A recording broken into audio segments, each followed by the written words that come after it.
Hello and welcome to It's No Secret. I'm Kat and today I'm joined on the show with Tim. This is not Christine, everyone.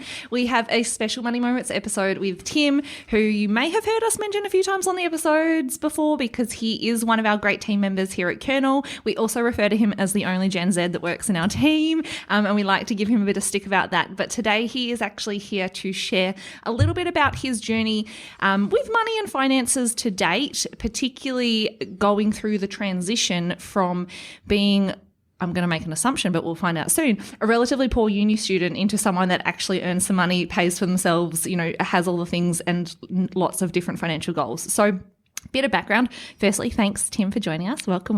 Happy to be here. Yeah, so exciting. How are you feeling being on this side of the recording This mics? side of the screen? Yeah. Oh, this side of the camera. It's great. It feels okay. I'm a bit nervous right now, but hey. I think that's just with everyone. What's the worst that could happen? It's all That's good. Right. Exactly. And for those of you that are looking at the videos or see any of this on social, you'll be like, why are they just downing some beverages? Well, it is the end of financial year today and we are having a bit of a party here at work. So thought what better time than to lock Tim into the recording studio and also get him to record some money chat. So Tim, thank you for joining us. Bit of background for Tim before we kind of jump into a few questions. He was originally born in the Philippines, moved to the South Island, grew up in Ashburton from intermediate, went to university at the University of Otago and did business degree. That's right. Yeah, awesome. And then made the move up to Auckland at the ripe old age of 22 to basically start his professional career up here. So lots of things to dive into. He is coming up to his 1 year anniversary with Kernel, so he's been with us for a year, which is really awesome. And yeah, we're just going to get stuck in. So Tim, to kick us off, tell us about, I guess, like any early recollections of money in your family and things that you learnt as a kid. Yes. So I actually grew up with my granddad being a shoemaker. So that was very fun. This is back in the Philippines. He started his own thing. He married into a very rich family, my grandma. Mm-hmm.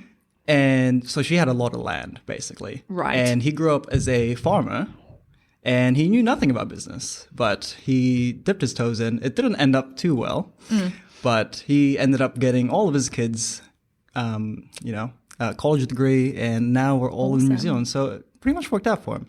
So that's kind of like where it stemmed from. And I realized pretty early on that being able to be smart with your money and actually know what to do with it does really go a long way. Yeah. So I grew up with a family of like lots of doctors in there. So my uncle's a doctor, my aunt is a doctor, my cousins, they're in the medical field. So that's kind of like, that's very traditional route for Filipinos, by the way, if you didn't know that. So, and they all moved to New Zealand, is that right? There's a lot of your family did relocate to New Zealand? Yeah, so majority of my family, immediate family, are in New Zealand. I guess everyone on my mum's side is in New Zealand. Okay. Yeah. Grandparents still in the Philippines? So my mum's my mum's mum, so my grandma is here. Yes. My granddad passed away about 2 years ago. So, yeah. Nice. And anything, I guess, that kind of stuck out from, how you were raised in the Philippines versus then moving here, right? Because I guess there would be pretty large differences that are apparent. I believe you were 10 at the time? Yes. Yeah. And it's a pretty early time to, I guess, have those types of life lessons, but also things meant one of the things we haven't talked about in a while on the show, but I believe the statistic is that children basically learn all of their ingrained money habits by the age that they're kind of 4.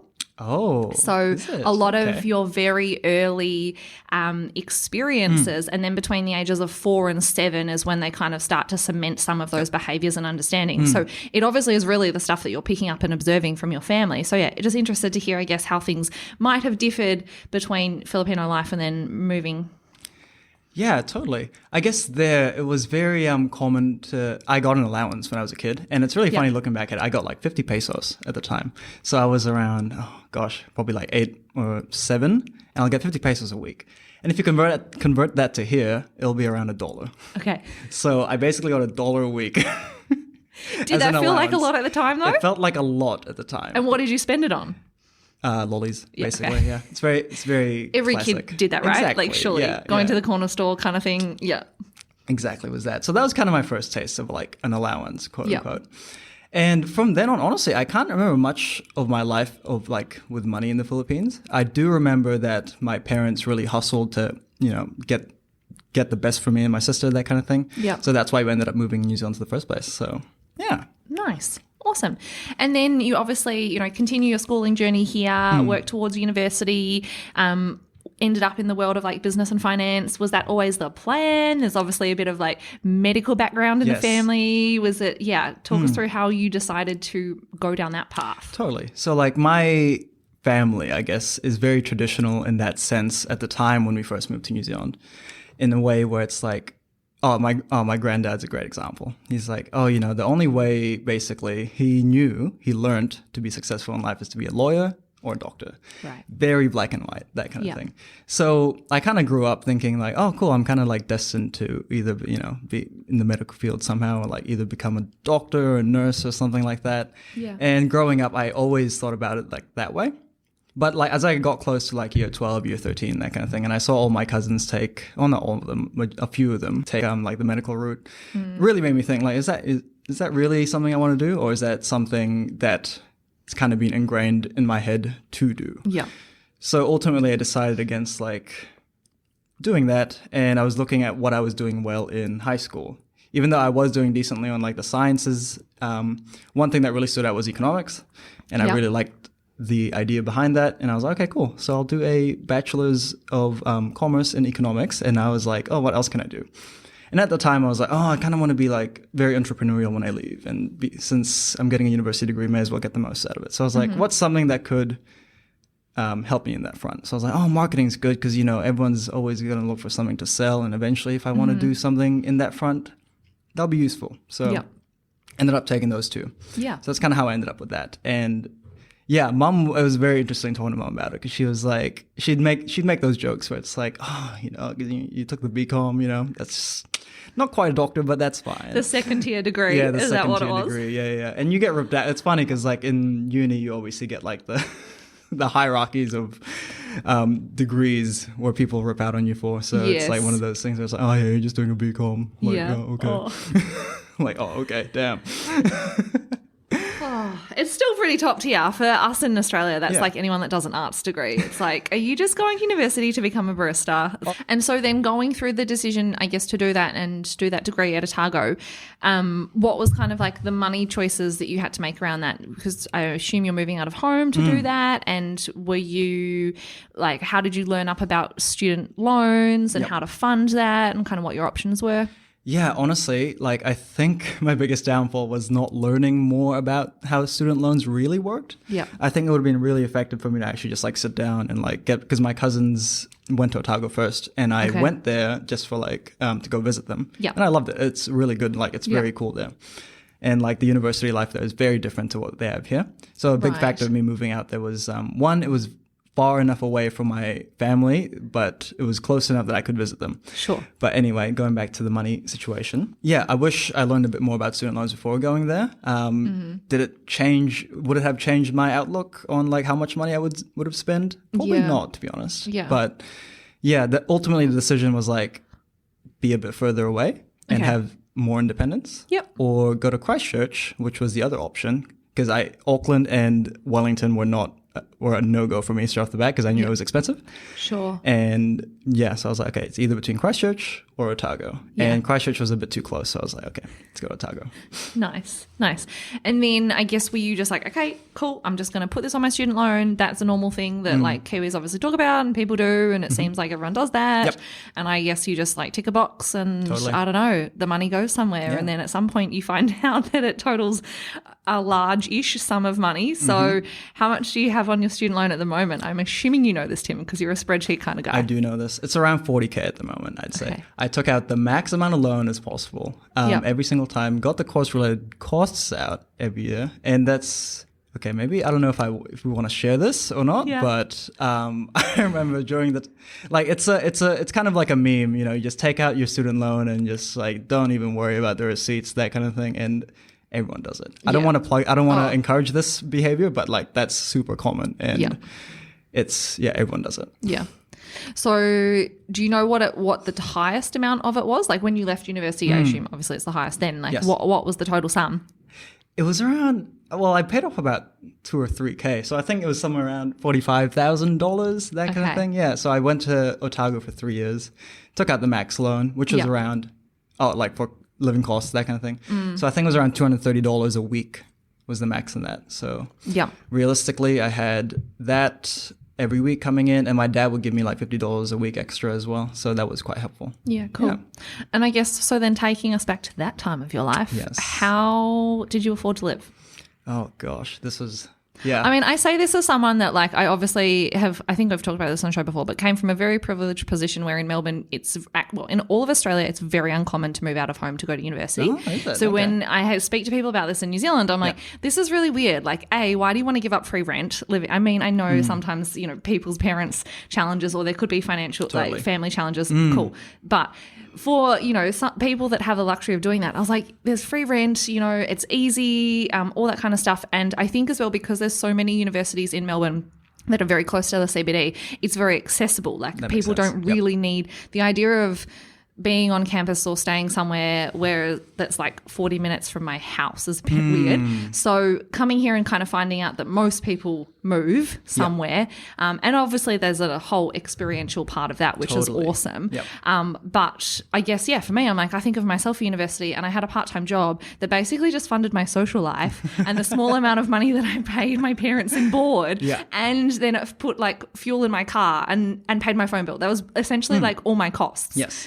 And then I went on holidays when I managed to like work harder and save more money. But I'm like, what do you do when you're out of home for the first time and you're in university? And I guess there's a lot of temptation to like do social things with your mates. Yeah, so that's probably one of the biggest things that you have to factor in if you're going to go to like uni, like especially Otago, because it's a huge drinking culture there. There's ways to avoid it. It's definitely not something that you have to do, but it's something that like people expect you to do. Yeah. And going in there, I had a job in high school. I worked at KFC throughout like my year 11s to 13, and that gave me around $3,000 of savings during that time. So that was a really good buffer to actually do that. And on top of like the course-related costs, and the living cost loan that you get, it worked out pretty fine. So like I think in first year, I had to pay off my hall. So I paid off half of that, which is around, I want to say like $15,000 altogether for the whole year. Yeah. Okay. So I don't quote me on that. But that just goes onto your student loan, right? Mostly. Yes. So half of that. So there's like payment options. So half of that, it probably may have changed by now, but there's probably different options anyways.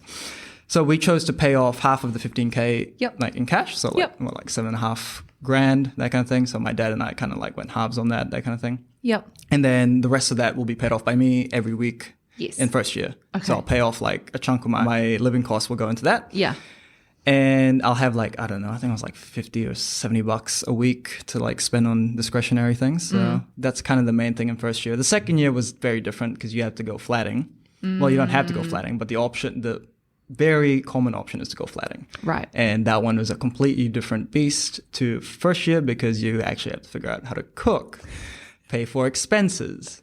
Split those expenses with people. Have those fun money conversations with your five flatties. My goodness. Yeah, that's a very good conversation piece right there. Did you use like Splitwise or anything like that for all that stuff? Or do you have a flat account? We had a flat account, yes. Okay. And there were some dramas behind that because who manages the flat account? Oh, I'm trying to remember. It was my mate that managed it, but like I think there was something that happened in between that time, and basically the rights got revoked off of him, and it got put to someone else because it's been you just. Well, I always wondered with that. I'm like, how do you determine who was the like most financially enabled person to be controller of the flat account? Because oftentimes the person that controls the flat account is not actually that. And I think about this knowing like my husband, he managed his flat account when he was like an adult, not even a uni student, but a regular adult flatting with like friends in Melbourne, and they all had professional jobs. And I think it just got nominated to him because he was the oldest, but he was not at all the most financially well equipped to like actually make sure that rent was paid on time and there was enough of a buffer and they were responsible. So, how people work this out, I don't know. Well, to be fair, like in second year, I didn't get the privilege of becoming the flat account holder. But in third year, I did. Okay. And it was actually not that bad. It was just kind of the main thing that you have to worry about in that scenario is what is fair. And people always go, because one of the things that we did was like, okay, cool, we'll chip in X amount of dollars every week to cover living costs in the flat, which is like, you know, I don't know, things that are common that everyone uses, like, say, toilet paper, for example. Right. And dishwashing liquid, I don't know, paper, baking paper, that kind of stuff. Yep. And then some people would argue, I don't actually use that much baking paper. I don't actually use the oven. And it's like, come on, like, it's $5 a week. Yeah. And between like 5 people, it's not that big of a deal. Like at the end of the day, in my opinion, it's not that big of a deal. It's something that you do grow used to because like 5%, I don't know, like $5 off a uni student's income is like a pretty big percentage, I guess. Yeah, they're like, that's my lunch, or, you know. It could be your lunch, that kind of thing. But some people are just, And it's funny because you prioritize different things while you're in uni. Like, for sure. In second year, the whole living independently without anyone supervising you basically is like a very different lifestyle than first year when you have like residential assistants looking after you, like a whole slew of faculty basically that work for the uni, cook your food and look after and make sure you're not, you know, being stupid all the time. And in second year, that's quite a big jump for some people. Like I like to think I was pretty independent and my parents did a pretty decent job at doing that. So so I guess on that, like whilst you're in school, you obviously had the high school job. Did you have to pay for stuff yourself during school when you were living at home? Like what kind of, I guess, was your parents' expectations of you? Yeah. So when I was in high school, that kind of thing, when I started getting a job, when I started working, I guess, I started paying for everything, really. Everything that included, like, you know, clothes. Like, I think I paid for my football things, shoes. My parents would chip in every now and then, but for the most part, anything that involved me and me only, I would pay for it. Yeah, cool. Like, even, like, gas money, that'll be me, $20 a week, that kind of thing. I think I would work around 8 hours a week, and that'll give me around $170. And what I used to do was save $100, use $20 for my fuel, and I was very stingy with my fuel. Every time people are like, "Oh, Tim, can you so redeem me?" And I'm like, "Yeah, that'll be $20." Yeah. Get in the car and like pay me your money. Exactly. Tim's just running an Uber in Ashburton. That's right, and there are no Ubers in Ashburton, so it's quiet. I was like, "Yeah, cool, all me." Yeah. So that kind of gave me a good basis of like, what, $50 a week to like spend on the canteen. Yeah, cool. And like KFC, that kind of thing, yeah. And that $100 that you were trying to save a week, that's kind of what got you to the $3,000 saving by the end of school. Awesome. Nice. What did you do in school holidays and stuff? Did you work more, like over summer? Yep. Yeah, I did. I picked up shifts, and it's like closing shifts as well. And oh my God, like I have a... Because they paid more? No, not even that. It's just because like they give the shitty... shitty shifts to the young ones because they know they want money, and that's just like the way it is. And like, you know, I can't even fault them for that because like other people have like, you know, commitments that they have to commit to, and kids can just do it because they can and they have no other prior commitments. So I didn't mind it, and plus I needed the money, so it worked out. Yeah, cool, awesome. So you got the privilege of being the flat money holder in year 3, and then remind me, is it a 4-year degree or a 3-year degree? BCom's a 3-year degree. I did a double major, which you can do. I think you can do it in like 3.5, but I just kind of stacked up on a few papers, and just did it in 3. Okay. Yeah. And then you're getting to the end of university, and then what happened? And then what happened? Oh, yes. What happened there? That was interesting. My last year was COVID year. So it was very interesting how that worked out, because that was when everyone was just like, oh, yeah, everyone can work remote and obviously study remote, that kind of thing. So my first semester was basically online based. And then the second one was back at uni, but it felt kind of weird.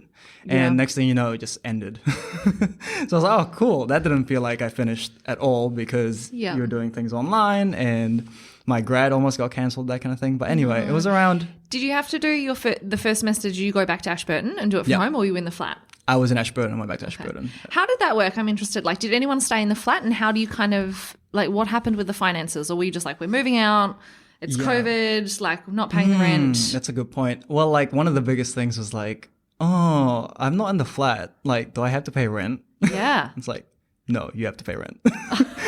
You're going to have to pay rent. Everyone's paying rent. You have to go, even if you're not there. It's like... Interesting. And did everyone was okay with that? Everyone was fine with it. Like, at the end of the day, you can't really do anything. I think... No. Nothing really. I was going to say, like, I think someone sublet their room, but That could have But for happened. the I can't most remember. part, For it the was- most part, no, not really. Yeah. Okay. Yeah, because I mean, like in my head, it's like, oh, you committed to a year already because that's how it worked there. You have to Yep. commit to a year, Yeah. and you stay there for basically a year. So if Yeah. you choose to like, oh, I don't like these guys, they suck. Yeah. Too bad. Too bad. You basically have to sort it out. Well, you can break the contract, but you have to find a replacement, and Yeah. it's a lot of admin because Yeah. like then you also have to find a flat that's like taking someone in during halfway through the year or whatever. For sure. Yeah, Sounds a bit cutthroat. it is a bit. Do people cutthroat. get stressed about finding flats, Yeah. like leaving halls and going into flats in year Oh, two? yeah. Is It's it really huge. competitive? It's very competitive. Is it like to the highest bidder? Is it most popular kid? it's not quite like that. how ruthless Well, are we like, talking? I remember when first year, people were panicking like, oh, I need a flat for second year, and it'll be only like June. And it's like, oh, shit, God. you're not going to move into like February of next year. Like, why is everyone already looking? What if you don't like those people in 7 months' time? Oh, that's a huge factor, honestly. That's one of the biggest things I learned in uni is that like it's pretty. The people you flat with is a huge like commitment. Yeah. It's a very big commitment, and Yeah. the thing is like, Makes your parents not look so bad, right? yeah, Families are great. Like well, not total strangers, but like semi-strangers, a lot can go wrong there. That's right. At least you That's a know good what you point. know you're Yeah. getting when it comes to family. definitely. Oh my gosh, but yeah, it's weird because like a lot of uni students in year 13, right? Oh, sorry, year 13 kids that go to uni are Yeah. basically still high school kids. Yeah. And I didn't realize that until like I don't know, it was my second or third year where I was like, oh my God, like it's still like high school basically. Yeah. Like there's a fair bit of people that still live like it's in high school. Right. And it's fine. Like, that's the way it is. Like that's kind of the vibe in first year for sure. But the moment you start like, flatting and stuff like that, it's like, dude, like People need to grow grow up a bit. Yeah. yeah. Okay. So we're through COVID. Well, I guess halfway through COVID because COVID obviously continued for a while, Yes. but through like the year of COVID, and then you didn't really have the whole exciting graduation thing. But you're thinking about jobs. Yes. Like, how did you approach that? Oh my gosh.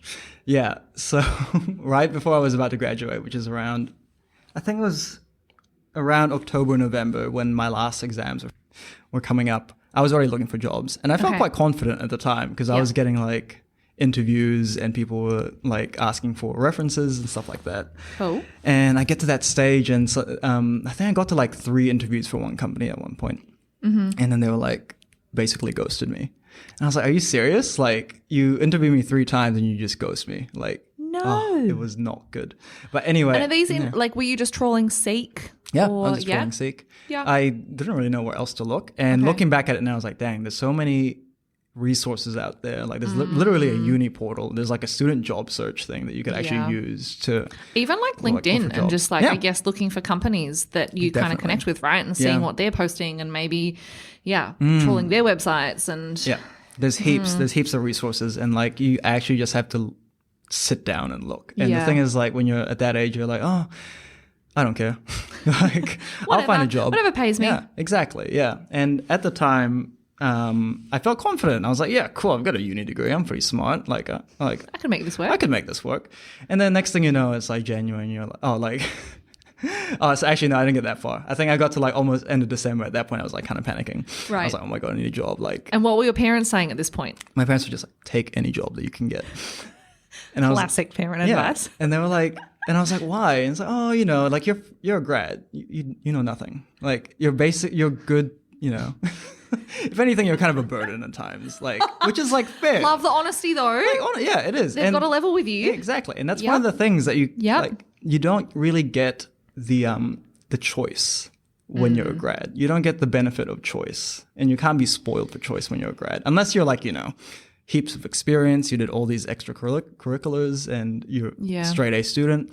Do you know what though? I think even if you are that person in comparison to just a regular human, you're still the same burden on the company, right? Like your parents are right in saying that in a sense that I think with any grads, most businesses know that they're not going to get the output they need from that individual as an employee for a certain period of time Totally. because you don't have the domain experience in knowing like how all our marketing software works and like you've never used HubSpot and just like those little simple things. And so for anyone that's listening that's just a normal, lovely person like Tim and maybe not like a super straight A student that did all the clubs and all the internships and all of that stuff. I mean, sure, there are probably some roles in some industries where that does give you an edge. But for the most part, like being smarter doesn't necessarily make you more amazing in the That's eyes right. of the employer. Oh, totally. Yeah. And that was probably the biggest things that I learned was that you get humbled real quick when you're a grad, and you kind of just take what you can get, which like, yeah, you can be picky. Don't get me wrong. Like you can choose to take something or not. But Yeah. at that point in time, I remember just not even putting Auckland in the search bar in like Seek, and I'll just like filter that straight away. Yeah. And the thing was, as the closer I got to like the Christmas break, the more I was just like, okay, cool, whatever, we'll see how it goes. And you can always say no if like the thing comes. And yeah, I opened up Auckland, and I remember this like as clear as day. I was looking at marketing jobs, and I would search up, just like marketing in the search bar, and I'd filter out Auckland. And I was like, okay, cool. What happens if I put in Auckland? And it's like there's there's like 100% more jobs. So basically, 50% of the jobs are in Auckland, and I was trying to avoid Auckland that whole time, mainly because I was like, I don't want to go to Auckland. Auckland, like, there's Jaffas there. I hate to do that. They complain about like 10 It's so degree annoying. weather. Yeah, They don't understand what a real cold is. that's right. Or what winter actually means. It's really humid. But yeah, exactly. But then next thing I know, I got a job offer at a advertising agency, and it was hard to say no because there was nothing else coming in. But funny enough, when I moved into that job, I got like 3 calls saying, "Are you still looking for a job?" Like, Interesting. dude, like it's been 3 months. Where were you 3 months ago? Yeah. But like, it makes sense now that I've had like 2 years of experience at work. Yeah. Like I've heard so much. Like people don't really, like it's hard to do those things when it's like at the end of the year.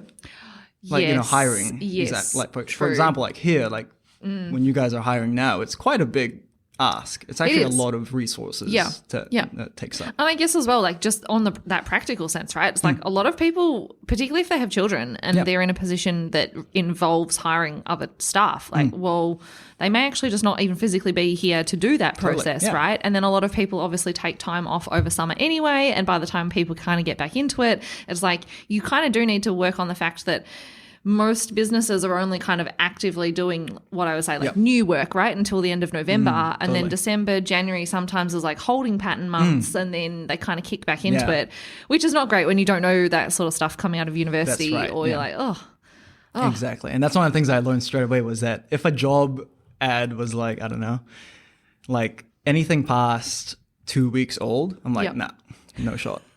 That's not happening.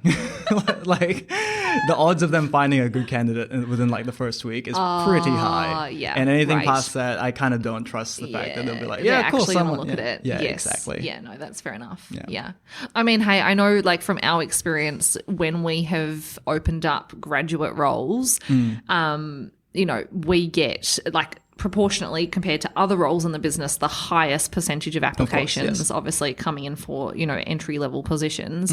And it is hard because it's like often a lot of people are really great and there's not a lot to differentiate them. And Totally. as someone that has had to sift through like 170 CVs, I hate to admit, but you start to get pretty savage of like, okay, there's a spelling mistake in this cover letter and, none of this really makes sense and I can tell you haven't personalized it. And Totally. you do rely on some of those things to just weed through candidates because otherwise you're gonna be there the whole going to time. be there Yeah. for 4 days. Totally. Yeah. Yeah, and I do remember that too because I think I had around 50 applications. I applied for like 50 jobs. Yeah. And I had like, I don't know, 5 people get back to me with something and only about like 2 or 3 interviews. Yeah. So that's like a 10% Hit rate. engagement rate. Like, there you go. It's not big at all. Right. So what changed, I guess, from your graduate application experience through to then looking for your kind of second professional role in terms of you knowing what to do to make your application stand out? Right. I guess like this is very interesting, right? So my lens has completely shifted. Yeah. At that point in time, I was like, in order to actually find someone to look at my things, I had like a marketing lens on it as well. It's like, Right. obviously, if there's Tailor like, it to the industry that you're tailor it applying to the in. industry, do your research. Yeah. When I found my first job, I looked at what I did right there, which is basically I did research. I did all these things. I said all these things, Yeah, just did lots more research on that front and kind of like, as you said, tailor it to the actual position. Yeah. And the thing was, it's really hard to fake. Like, I actually really liked the position that opened, and that's basically what I studied for, was one fact. Yeah. And the other one was like super into like finance at the time, like I still am. Yeah. I'm like, Clearly. yeah, exactly. And I was super into finance, so I was like, this is like literally The two things combined. How? And it's like, Why? this is Oh my very God. rare for a lot of like people Yep. actually finding the best of both worlds in their jobs. So yeah, I did more research into the company, and like it was very easy to do research on Kernel because everything was online. And Yeah. like I mentioned the podcast during my interview as well. I remember that, and looking through their LinkedIn, and there was like a lot of green flags there. So I was like, oh, this is great. Hopefully I get it. And I remember following up because it was like, I think it took like a week for you guys to get back. I was like, guys, what's happening? I know. Yeah. Again, to the point of it's like you're busy, right? You're interviewing people. You're also trying to do your BAU. Totally, you're yeah. trying to get back. It's Exactly. Yeah. Awesome. Okay, so then I guess changing tact a little bit, because I know we can't keep you in this interview for too long. Let's say you're an adult now. I don't know. Do you feel like an adult? Kinda, yeah. Kinda, I feel yeah. like it. Okay. You've got some money. You've been earning, I guess, like starting salary for a while, kind of progressing on that. Yep. You start to then transition towards knowing that you can start, I guess, or move closer towards various money goals. So how are you kind of tackling that? Like, just talk us through, I guess, some of the things that you are conscious of in terms of maximizing your money as a relatively early in their career kind of person. Yeah. So first thing I do is put my salary into pay.net.nz. Oh, yeah. Yep. Love that. I spend so much time on there. I love that Just website. dreaming about how much I could get paid. That's right. It's so fun. It's great. Yeah, I put my thing in there, put in how much I pay for student loans and Kiwis, and then Yep. you get the take-home amount, which is exactly right. So it's great. So you, off the bat, you get like a full overview of what you get for the year, For sure. every week, month, that kind of thing. Yep. And then from then on, I'm like, okay, cool. Let's do the fixed expenses, right? So which is rent, very easy, internet, stuff like that, minus that on the thing, and I take that as a percentage. Yep. And then from whatever's left, I kind of break up into chunks. Cool. I'll try and save. I think right now I'm trying to do like 30 to 40% like into savings and investing. Yep. And I get around like a few, I think it's like 15% or something on like discretionary things. But like that's not like, it's not very accurate because I do Sure. dip into savings every now and then. So it's not very consistent. Yep. But if you automate everything, it works Yeah, really, nice. really well. And with the automation piece, do you have like your pay going into one main bank account Yep. and then does your discretionary spending go from a second bank account, or how does that work? Yeah, so it's all under one account. No, sorry. Like it's all under one bank. Okay. I have like, I don't know, like 7 or 8 accounts, I think. And it's a lot of like... There is a limit to there's too many sometimes, Tim. Yeah, I know. I What was are they all like... for? Is it like emergency fund? Yes. House savings? Yeah.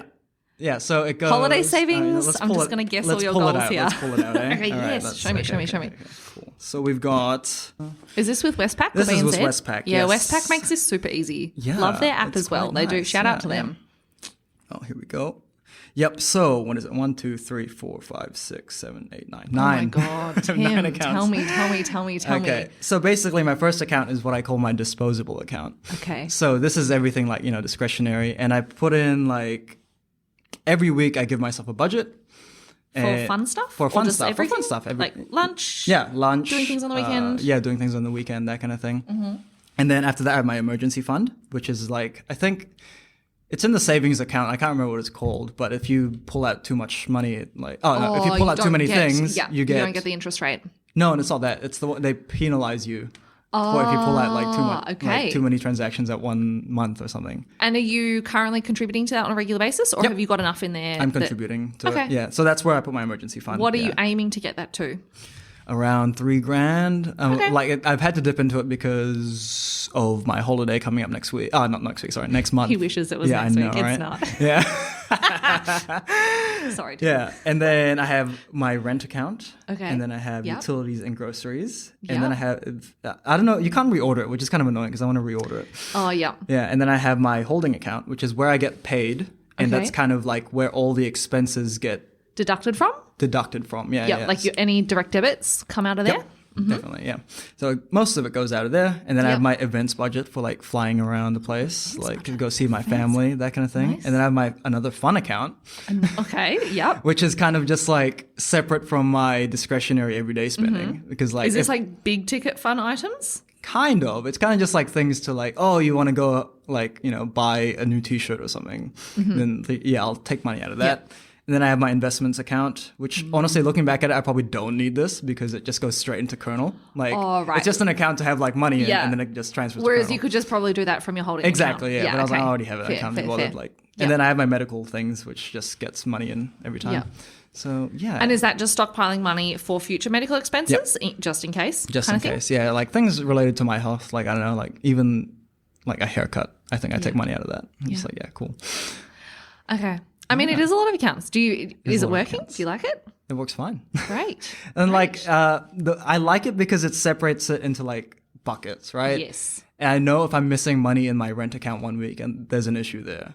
And I can identify it straight away. Yeah, that's the main thing I like about it. And it's like, oh, cool, I'm not saving this week, for example, because it hasn't, there's no money in there. Like, things like that. Yeah. So it definitely does help. I had very similar amounts of buckets when it was just me having my money by myself. And then when Luke and I combined, it was just a complete shit show trying to have like that many accounts across two people. And so now, I mean, we still have a lot of accounts, but it's a bit different. But I do like the dual fund money because the trouble that I'm currently running into is the amount that I get paid on a fortnightly basis into my like fund money account is for coffees, but then it's also for like haircuts, right? Yes. And if you're a chick, you don't get haircuts every week. And so I'm currently trying to be like, stop spending all your haircut money on coffees and lunch because you're going to get to a time where you need a haircut and you're going to have no money and then you're going to go and stinkily sneak money from somewhere else. So yeah, I maybe need to get on some more accounts there. Get more accounts. No, Exactly. don't do that. But yeah, it depends. Whatever works for you works, right? Nice. That kind of thing. Nice. So, yeah. Awesome. And I guess, you obviously check into that a little bit and kind of up it when you're looking at like pay reviews and all that sort of thing. Yeah.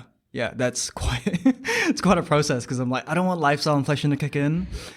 And even But if also it does. Yeah, but also it does. And that's the thing that I'm like, Yes. I've been thinking about this for a while. It's like, oh, like, am I going to change my lifestyle if like that change that kind of thing? Yeah. It's like, oh, I like there's no reason for me to upgrade, but also like there's so many things in life that just does Sometimes need to happen. Just happens. Yeah, exactly. Awesome. Nice. Cool. Well, thank you so much for sharing. No worries. I guess to wrap up, for anyone that's listening that is either, making that transition from university to full-time work or also in kind of, that newly full-time employed position and perhaps haven't got all their money sussed in such an amazing way. Yep. Any tips? What's your like one or two must-dos? One or two must-dos. To me, I'd probably like watch heaps of videos. Watch our videos. Like Learn from people? Learn from people. Yeah. Like listen to podcasts, that kind of thing. I think the main thing that like I remember in your interview, Tim, I honestly was like, knew every YouTuber about finance. You'd watched all the things. I was like, this guy has just absolutely been like learning all the stuff that we hope people learn. Yeah, exactly. So like the thing is like I'm really interested in that kind of stuff. Yeah. The moment I learned about like, compounding interest, that kind of thing, and how big of a thing that is, especially when you're young. Yeah. And honestly, I think I learned it when I was like, 20? And at that point I was like, oh, I feel I've so missed old. the golden years. I'm already past it. Exactly. So like learn that as soon as you can and really stick to it is the main thing. Like whatever make a system that works for you. If that's like having 9 accounts and then transferring out of that, do it. Yeah. Or like, I think automating works as well. Like, awesome. Yeah, so I gave you 3 just then. But nice. Hey, Love those things, that. Yeah. It works really well. Thank you so much. No I worries. think we're going to have you back on the show to talk about all things Gen Z because we haven't even scratched the surface of my challenges with the generation. I'm really giving away my age here. I am an elder millennial, but also I think it's just, really, really interesting because it's a tough time for everyone. Like regardless of, I think, your upbringing or understanding of money as a child, the reality is like you are a child and then you all of a sudden are thrown into like forced to be an adult, mostly at university, and then all of a sudden you have money and it's very easy to just, I don't know, try and make it work and then sometimes realize that that's actually not what you want to be doing or the best thing to do with your money. So super kudos for you for having 9 accounts and getting to this point because you have so many of the really, really strong, great like financial habits already checked off, Tim, that, if lifestyle creep is your biggest concern, you, my friend, are already crushing it. Thank you. Thank you. You're welcome. Thanks for joining us. No worries. We will see everyone next Tuesday. Bye. Bye.